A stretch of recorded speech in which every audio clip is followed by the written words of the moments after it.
What's up, guys, and welcome to the web's first must-see comic and nerd culture show. I'm Dr. J. I've got a PhD in nerd culture. I should know. I printed it out myself. Apologies, my loyal patients. Welcome back to the Asylum. I'm sorry this review is a couple days late. Well, like a day and a half, depending on when you're seeing this. Um, Tuesdays are a pretty hectic day for Dr. J. I've got plenty of appointments booked, as it were, on Tuesdays in particular. So Wednesday night, early Thursday morning is probably going to be the designated day for the Legion reviews for the universe. So that's just a heads up, a little housekeeping. But let's go ahead and get into this. But as per usual with my TV reviews, I will be recapping the events of the episode. So if you have not seen the second episode of Legion Season 2, Chapter 10 just yet, do yourself a favor, watch the episode first, then come back here and tell me your thoughts, theories, and feels in the comments down below. Alright, now let's just get right into it. Wow, this show just continues to just be wild, man. Like, it's really hard to explain, but I enjoy the challenge that it presents to review this show. So, pretty much, right, we pick up where we left off, and we are trying to find the body of the Shadow King before the Shadow King does himself. But then we discover that, David's time in the orb that we saw at the end of season 1 and the beginning of season 2, we find out that the person who actually, had him in the orb and took him away for that time period was actually a version of Sid from the future. So not only are we dealing with the astral plane and all this wild psychedelic psychic stuff, but we're also dealing with time travel. As if this show could not get any trippier. We're dealing with time travel. But hey, it's an X-Men show. If you're not dealing with time travel, you just aren't really messing with a real X-Men show. Because the X-Men deal with four main things in any good X-Men story. That's the Savage Land, the astral plane, time travel, or Mr. Sinister. I'm not saying Mr. Sinister is going to be in the show, but I'm saying like most of the good stories have Mr. Sinister involved in it somehow. But yeah, no, this episode was really cool because we find out that in the timeline that future Sid exists in, David actually does manage to kill Ahmad Farouk, aka the Shadow King.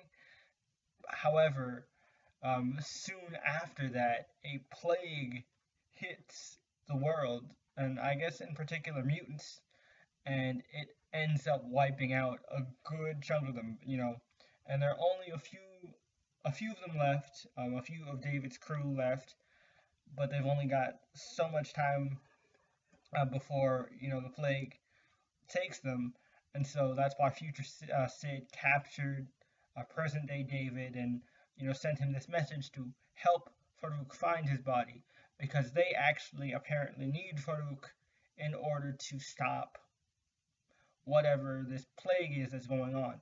Now, my theory is that this plague that Farouk is supposed to be apparently instrumental in stopping is, of course, if you're an X-Men fan, it's the legacy virus. I'm like 80% sure that that's where we're going with this, and that's pretty interesting because that's something we've never touched on in previous X-Men TV shows. Well, I mean, this and The Gifted are the only two live-action X-Men TV shows that we've gotten so far, but the legacy virus has always been an interesting story. I've always liked that storyline where a plague hits the mutant population and devastates a good chunk of it. So we've seen like that whole thing with the people that are frozen in place with the chattering teeth. Maybe that's like an early stage, some early symptoms of this plague or this version of the legacy virus, who knows. But anyway, so David, he's trying to figure this out, he's trying to piece this all together, and this entire time, like the Division 3 guys, the rest of his friends, and of course the government agency he's working for, and those weird chicks with the mustaches, they're questioning David because they know he's holding something back. They know he's lying about something. He's not telling them everything.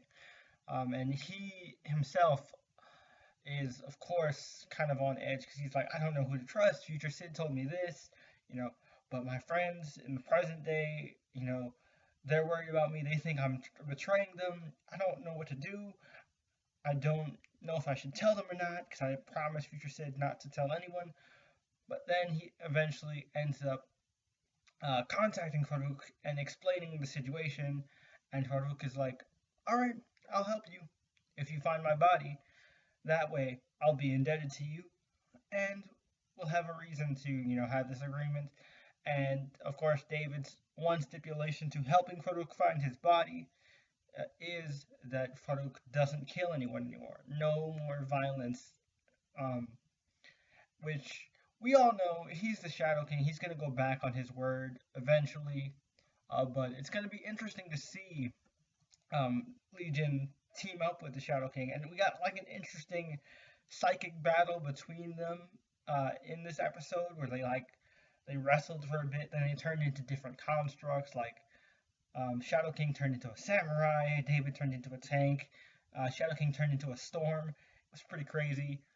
The visual effects on this show are always on point, super trippy, super interesting. Um, but also part of it is in the beginning when they're trying to track down Farouk, and first David leads them to the desert because that's where he thinks they are, because that's what Farouk showed him.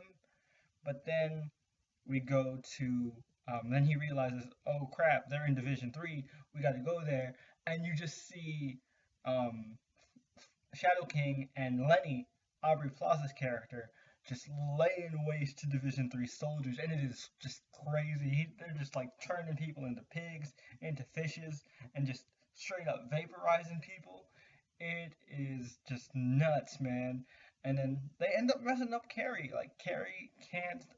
They have trouble rebonding with each other, and also um, female Carrie is stuck on the outside, whereas male Carrie is trapped on the inside, and they're having a hard time releasing male Carrie because male Carrie is usually the default outside person, persona, whereas female Carrie only comes out when hands need to be swapped, and she's having a lot of trouble dealing with this, and it's kind of freaking her out. Eventually, she's able to bring Carrie back out, and of course, Carrie's also like very concerned about David. He doesn't know what exactly David's trying to do. David has Carrie trying to help him kind of see the future. Um, I don't remember what they called it, but he ends up like enhancing the Cerebro tank to be able to connect David to future Sid somehow, and that's when they have this conversation about like revealing the stuff about what happens in Sid's timeline and the plague and why they need Farouk to be alive to be able to help them deal with what's to come. So it's going to be interesting to see what's going down there. And the reason I mentioned Mr. Sinister in the beginning, if you guys know the origin of the legacy virus, it does have to do with Mr. Sinister. Now I know Mr. Sinister is supposed to be like in the movies or whatever, but with the Disney Fox deal that's going on, I'm not sure if that whole thing is still going through. So maybe, just maybe, we could get a version of Mr. Sinister, Nathaniel Essex, in Legion, which personally I think would be awesome because Mr. Sinister, he's all about manipulating genetics. Um, he's all about finding the strongest mutants, and he is just a master manipulator, strategist, and just overall genius. And I think he'd be a really interesting antagonist for this show, and especially if he's the one causing this plague that Future Sid keeps talking about. Now, eventually, towards the end of the episode, David ends up telling present-day Sid what's going on and why he needs to help Shadow King find his body or whatever. And Sid's like, okay, if I was the one who really told you this, then we should trust me and do it. And so Sid and David are now going to be working together to try and find Shadow King's original body. We also find out, because I was kind of confused on this to begin with Lenny. I did not know if Lenny was like an extension of the Shadow King or like if Lenny was a real person. So it turns out like Lenny from the mental hospital was actually a real person and not just a construct of Legion's mind. And what happened was Lenny did die in that like outburst in the first episode, but the Shadow King just kind of stole Lenny's face and also trapped Lenny's kind of, I guess, subconscious mind or consciousness within himself because it seems like the Shadow King can actually house many different consciousnesses. I don't know the plural for consciousness, but he can basically store many people's like mental essence within himself. So he actually kind of has this bargain with Lenny where like he's like, if you help me, you know, get David to be on my side, which, David is going to do anyway because they need Shadow King, but he wants to give it that extra push. So he's like, if you help me, maybe I'll let you out of here and make you a new body or whatever. And that's the whole thing that Lenny's trying to push. But Shadow King kind of blows her mind. It's like, all right, but what are you going to do with this body? And then she's like, I'm going to live. And then he's like, and then what? And I'm going to die again. And he's like, and then what? This show, man, all the existential and metaphysical questions that they ask, it just blows my mind how deep Noah Hawley can go here. And again, these visuals are fantastic. The possibility with this plague opening up a whole new plot line, and we're introducing time travel and all this other wild stuff. It's just crazy. Like I feel like I'm bouncing all over the place a mile a minute. I'm honestly feeling like David Howler right now. Like I cannot begin to even process a modicum of what's going on. Hopefully, this review has been coherent enough for you to understand. And if you guys have any thoughts, theories, and feels about this episode of Legion, where do you think this series is going to go? What do you think is going to go down with the Shadow King? Do you think the Shadow King will actually keep his word? Or how long do you think it's going to be before the Shadow King ends up betraying David and the crew at Division 3? What do you think is this plague? And who do you think the source of it is? Do you think Mr. Sinister will be involved in this show? Or do you think, that's just a pipe dream for me? Let me know all your thoughts, theories, and feels in the comments down below. As always, if you can leave this video a like to let me know you enjoyed it. And also stay tuned for the outro card so you can click the Comic Universe channel icon and subscribe to the channel today. We'd really appreciate it. And hit that notification bell so you get notified every time we upload a new video. We upload content constantly. We have videos for days.